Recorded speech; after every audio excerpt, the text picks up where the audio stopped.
আসসালামু আলাইকুম এভরিওয়ান। এই বিল্ডিং এ অনেকগুলো রেস্টুরেন্ট আছে, চলেন কোনটাতে গেলাম ওইটা আপনাদের সাথে শেয়ার করব। চলে গেলাম ব্লুজ এন্ড ব্রাউন রেস্টুরেন্টে। এখানে ওদের পরিবেশটা খুব সুন্দর, সিটিং ব্যবস্থাটা আরো বেশি সুন্দর।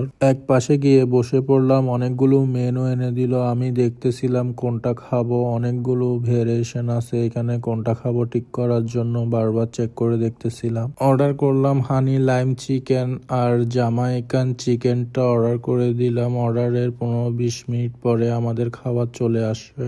জামাইকান চিকেনটার সাথে ম্যাশ পটেটো দেওয়ার কথা, কিন্তু ম্যাশ পটেটো নাকি ওনাদের শেষ হয়ে গেছে, তাই মেক্সিকান রাইস দিছে। খাবার খাওয়া শুরু করলাম। মেক্সিকান রাইসটা একটু বেশি স্পাইসি ছিল, আমি একটু ঝাল কম খেতে পারি। চিকেনটা আবার মজা ছিল। খাওয়া দাওয়া আমার কাছে তেমন ভালো লাগে নাই, যেমন এক্সপেকটেশন ছিল তেমন পূরণ হয় নাই। খাওয়া দাওয়া শেষ করলাম, শেষ করার পরে বিল নিয়ে আসতে বললাম, বিল দিয়ে বাড়ির উদ্দেশ্যে রওনা দিলাম। আল্লাহ হাফেজ, আসসালামু আলাইকুম।